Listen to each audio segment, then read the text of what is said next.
Welcome to your in our channel. तो हमारी आज की वीडियो रहने वाली है class 10 chapter first chemical reaction and equation. तो चलिए स्टार्ट करते हैं।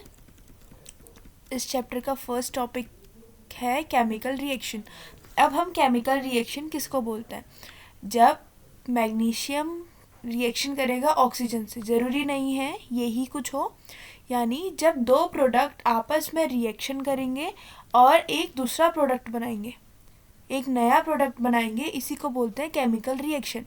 यानी जो रिएक्शन स्टार्ट कर रहे हैं उसको हम बोलते हैं रिएक्टेंट, और जो फाइनल हमें आंसर या रिजल्ट मिलता है वो कहलाता है प्रोडक्ट।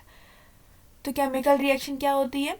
जिसमें दो या दो से अधिक प्रोडक्ट रिएक्टेंट्स मिलके एक प्रोडक्ट बनाते हैं, ऐसी रिएक्शन कहलाती है केमिकल रिएक्शन। अब उसके बाद when chemical reaction is take place, अगर केमिकल रिएक्शन टेक प्लेस हो गई है तो क्या क्या होगा? सबसे पहले यहाँ पे चेंज इन स्टेट दिखाई देगा, चेंज इन कलर दिखाई देगा, इवोल्यूशन ऑफ गैस यानी एक गैस इवॉल्व होगी, और दूसरा क्या होगा? टेम्परेचर में चेंज होगा। अब जैसे इससे पहले हमने देखा था, एक होता है फिजिकल चेंज और एक होता है केमिकल चेंज। तो जैसे हमारी जो आइस है उसका पिघलना क्या है? हमारा फिजिकल चेंज है। ऐसी केमिकल चेंज क्या है? जैसे बर्निंग ऑफ पेपर। अगर पेपर एक बार बर्न हो गया तो उसके बाद वो अपनी इनिशियल स्टेट में नहीं आ सकता है, यानी यहाँ पे एक नया प्रोडक्ट फॉर्म होगा। तो ऐसी रिएक्शन कहलाती है केमिकल रिएक्शन। तो स्टेट में चेंज होगा, कलर में चेंज होगा, इवोल्यूशन ऑफ गैस होगी और चेंज इन टेम्परेचर होगा। अब इसके बाद इस चैप्टर का सबसे इम्पॉर्टेंट पार्ट रहने वाला है केमिकल रिएक्शन एंड इक्वेशन।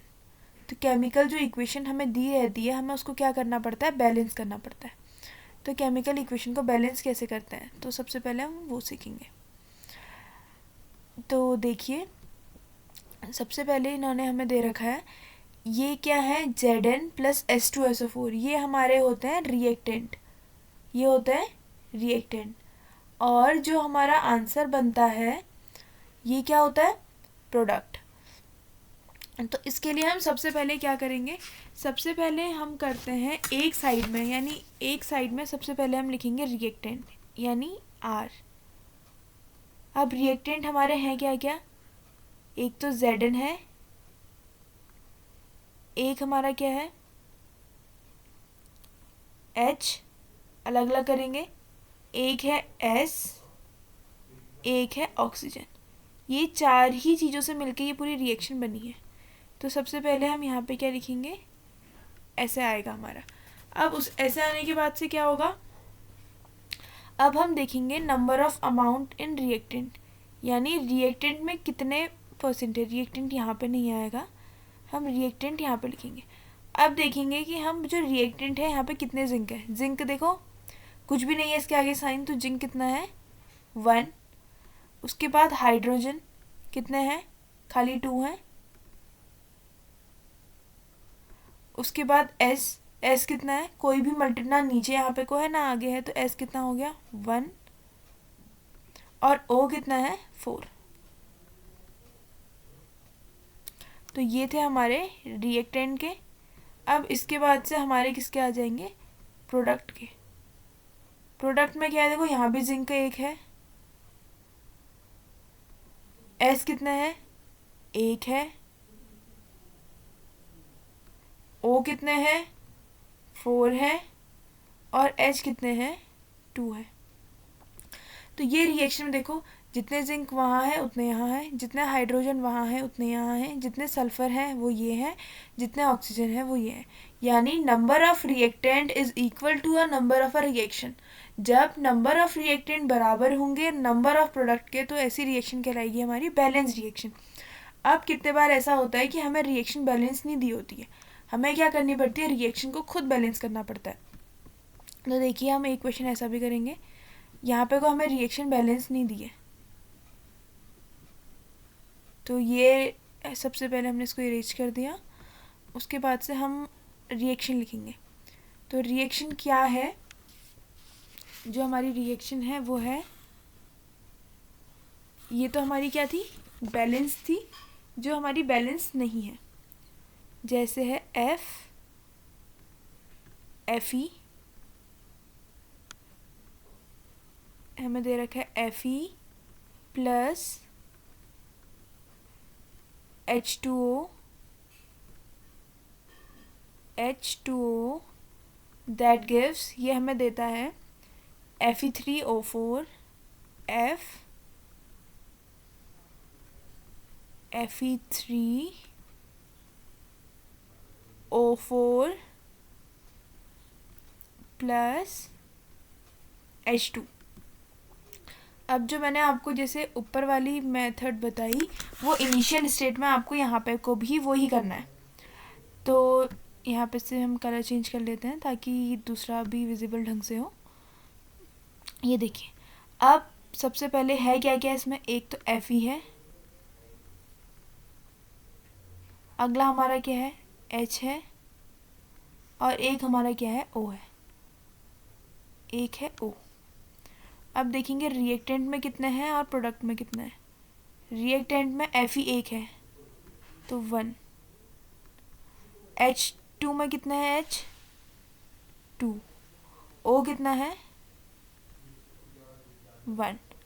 तो ये थे हमारे रिएक्टेंट। उसके बाद जो हमारा क्या है प्रोडक्ट, प्रोडक्ट में कितना है देखो, Fe कितने हो गए अब 3, O कितना हो गया हमारे पास 4, और H कितना है 2। तो अब देखिए हमें रिएक्शन को बैलेंस करना है, बैलेंस नहीं है ना, यहाँ पे Fe1 है, यहाँ पे प्रोडक्ट में कितने हो गए 3 हो गए, यहाँ 2 है, यहाँ 2 है, यहाँ 1 है, यहाँ 4 है। तो अब हमें क्या करना पड़ेगा, इनको बैलेंस करने के लिए हम क्या करेंगे, जैसे देखिए यहाँ पे को 4 है, रिएक्टेंट में 4 है तो मैं प्रोडक्ट में 4 है तो मैं रिएक्टेंट में भी इसको क्या कर दूंगी मल्टीप्लाई बाय 4। इनको हमें बराबर बनाना है ना, क्योंकि 4 को तो मैं 1 नहीं बना सकती, डिवाइड नहीं करना है मैंने, सिर्फ मल्टीप्लाई करना है। तो 1 को अगर मैं 4 से इंटू करूँगी तो क्या बन जाएगा। अब इसके बाद ये वाली जो रिएक्शन है हमारी, ये तो हमारी एग्जैक्ट ऐसी बनेगी। तो हम क्या करेंगे, पहले स्टेप में देखेंगे कि हमें क्या क्या चेंजेस हो रहा है। तो पहले स्टेप में क्या क्या चेंजेस होगा,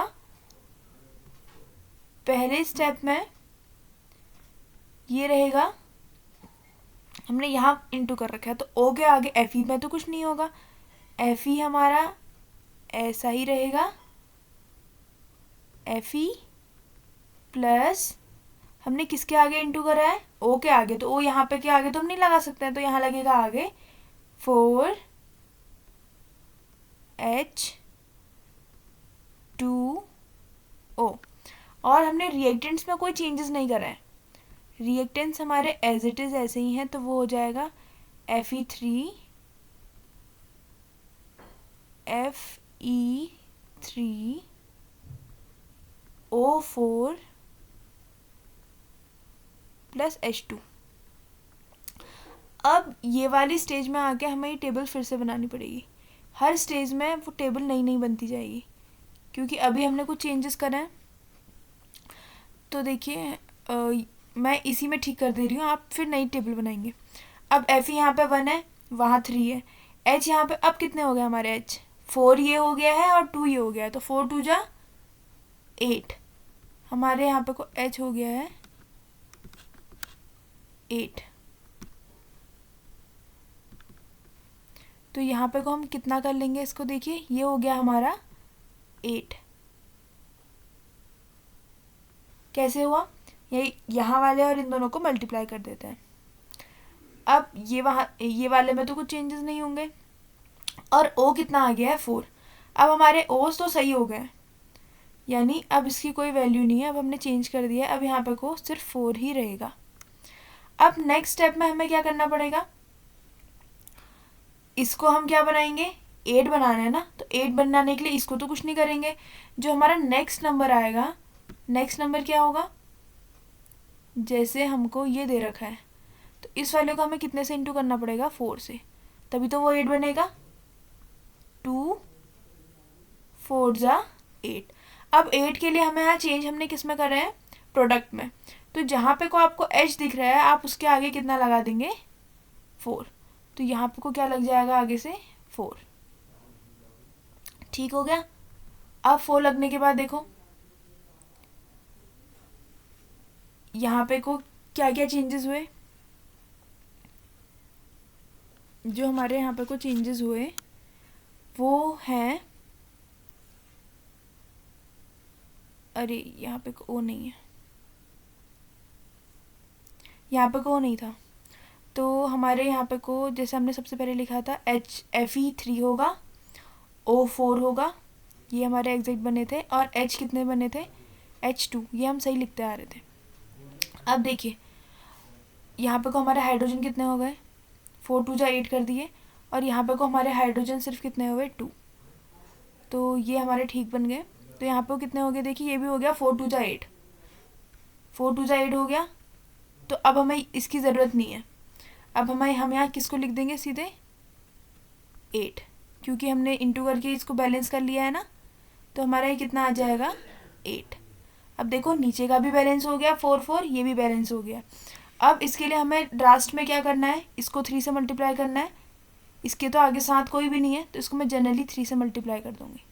अब देखोगे, देखो Fe यहाँ भी 3 है, यहाँ भी 3 है, ठीक हो गया। उसके बाद H है, देखिए 4 2 जा 8, यहाँ भी बन गया 4 2 जा 8, और O कितना है, ये इससे भी मल्टीप्लाई होता है 4, O यहाँ 4, तो हमारी ये रिएक्शन क्या होगी, बैलेंस्ड होगी।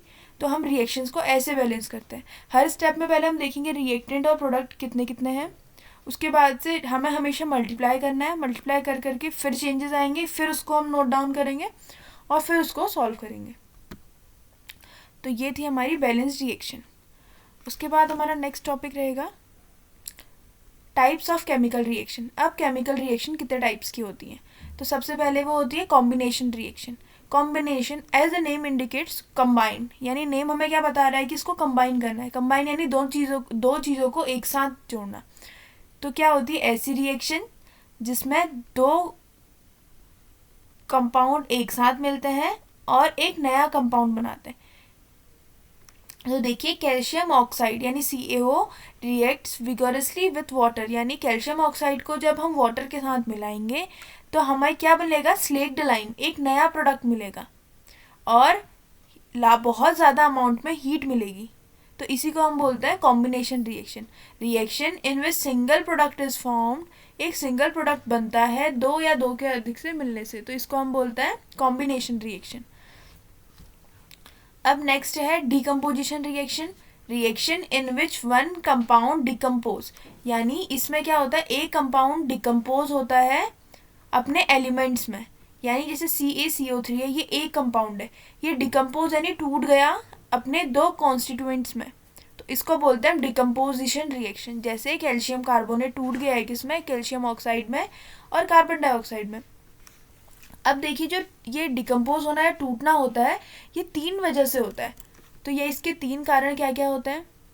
सबसे पहला होता है थर्मल डिकम्पोजिशन, जब डिकम्पोज होगा हीटिंग से यानी गर्म करने से डिकम्पोज होगा तो उसको हम बोलते हैं थर्मल डिकम्पोजिशन, यानी 2PbNO3 का होल ट्वाइस प्लस हीट, इसको हीट देंगे और ये टूट जाएगा PbO में, NO2 में और O2 में। तो ये हीट के हेल्प से हो रहा है, ये चीज़ ध्यान में रखने वाली है, हीट के उससे हो रहा है। ऐसे ही है इलेक्ट्रोलाइटिक डिकम्पोजिशन। इलेक्ट्रोलाइटिक डिकम्पोजिशन में क्या होता है, कंपाउंड डिकम्पोज होता है जब उसमें हम क्या प्रोवाइड कराएंगे, इलेक्ट्रिसिटी। जब इलेक्ट्रिसिटी की हेल्प से, यानी टूटना तो उसको है ही, लेकिन वो किसकी हेल्प से टूटेगा, जब लाइट की हेल्प से या इलेक्ट्रिसिटी की हेल्प से। अब लास्ट है हमारा फोटो डिकम्पोजिशन। तो फोटो डिकम्पोजिशन में क्या होगा, जब वो किसकी हेल्प से होगा, देखो यहाँ पे क्या लिखा है, सनलाइट। जब वो सनलाइट की हेल्प से डिकम्पोज होगा तो वो कहलाएगा फोटो डिकम्पोजिशन। इतना क्लियर है। उसके बाद से देखिए आगे बढ़ते हैं। इसके बाद होता है डिस्प्लेसमेंट रिएक्शन। डिस्प्लेसमेंट रिएक्शन हम किसको बोलते हैं, the chemical reaction in which a more reactive element displace a less reactive element. एक ऐसी केमिकल रिएक्शन जिसमें ज़्यादा रिएक्टिव एलिमेंट कम रिएक्टिव वाली एलिमेंट को उसके कंपाउंड उसके क्या करता है, उसके सोल्यूशन से हटा देता है, तो उस वाली रिएक्शन को हम बोलते हैं डिस्प्लेस। जैसे इसका नाम भी वैसा ही है, डिस्प्लेस यानी उसके प्लेस से उसको डिस कर देना यानी हटा देना। ऐसी रिएक्शन को हम सब्स्टिट्यूशन रिएक्शन भी कहते हैं, सिंगल डिस्प्लेसमेंट भी बोलते हैं, रिप्लेसमेंट भी बोलते हैं।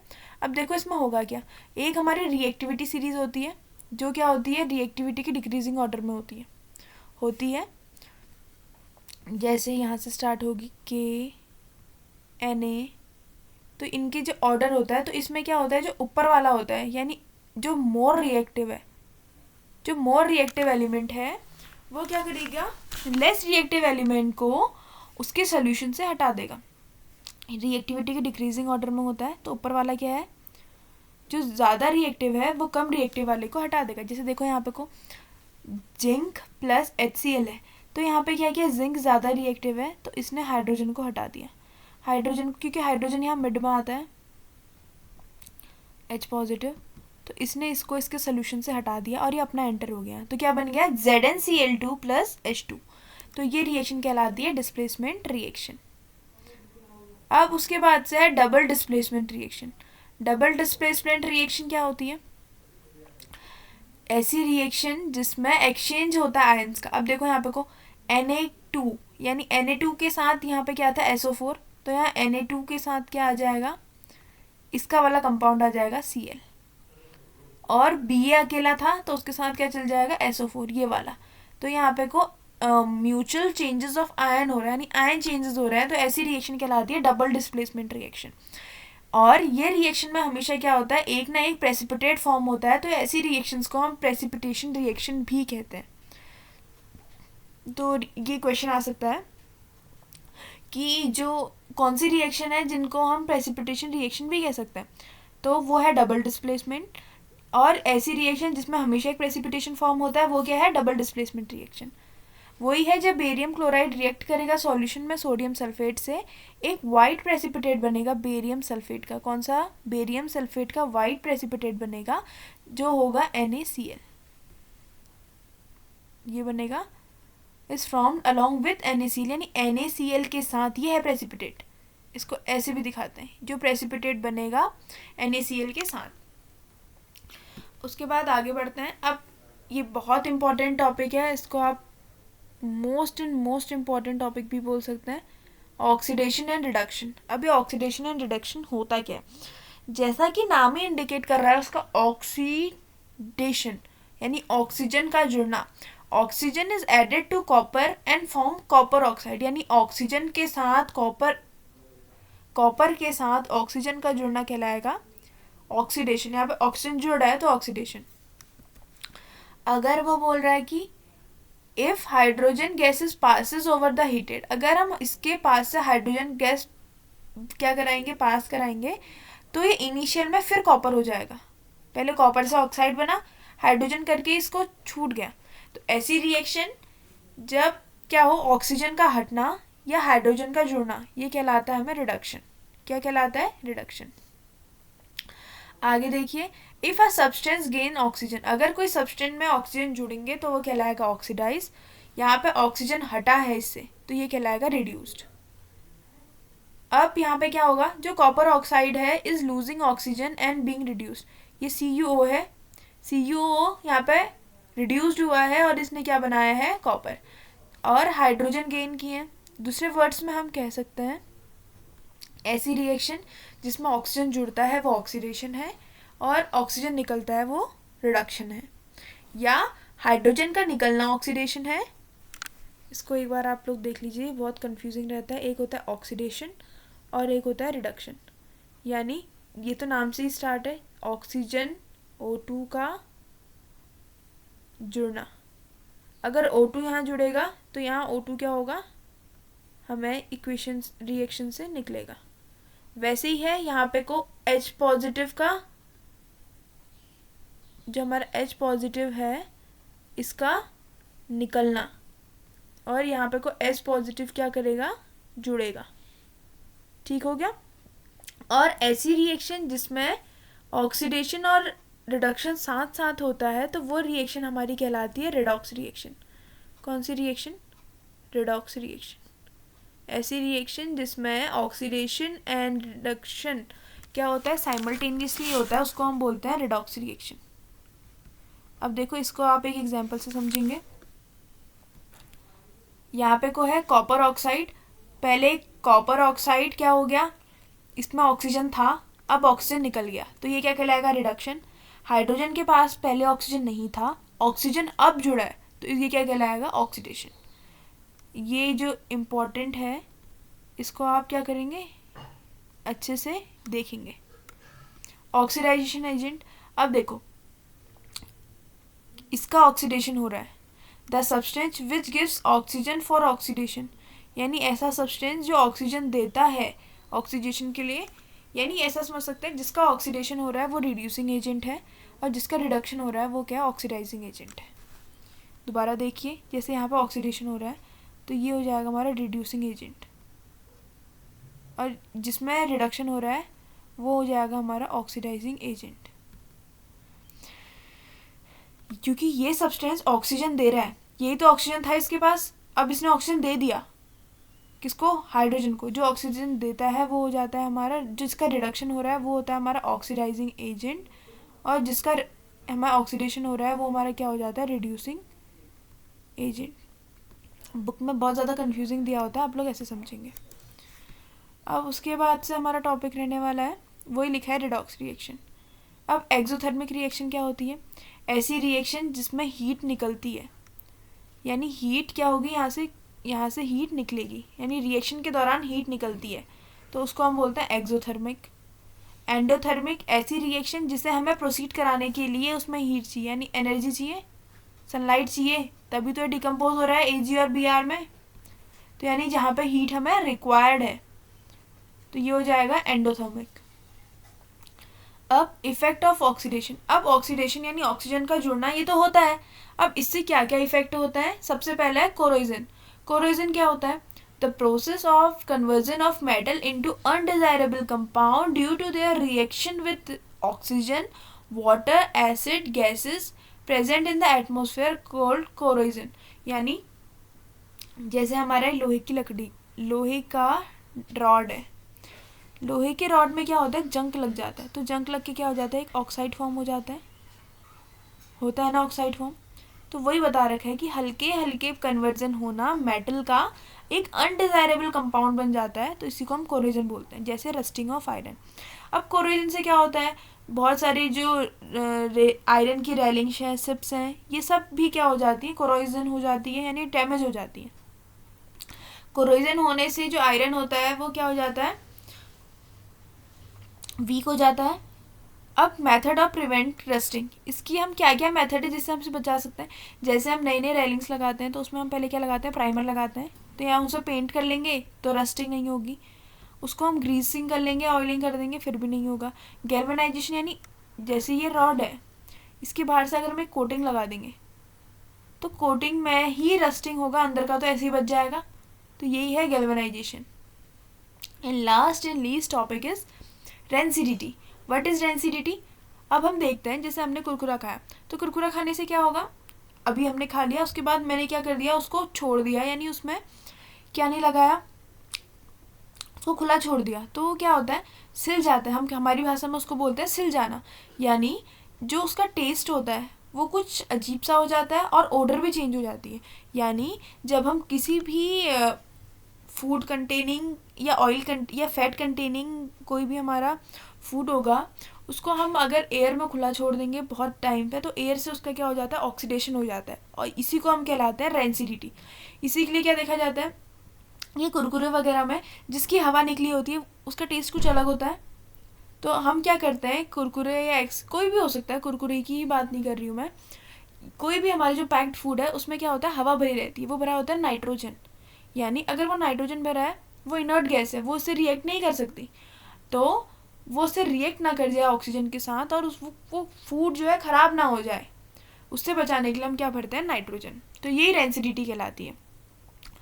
हम उसमें क्या भरें, वैक्यूम पैकिंग करें, एयर जाने ही ना दें, एयर से रिप्लेस कर दें किसको, नाइट्रोजन को, जैसे मैंने बताया, उसको फ्रिज में रख दें या कुछ एंटीऑक्सीडेंट जोड़ दें। तो ये रहा हमारा आज का टॉपिक। होप सो आप लोग को समझ में आया हो।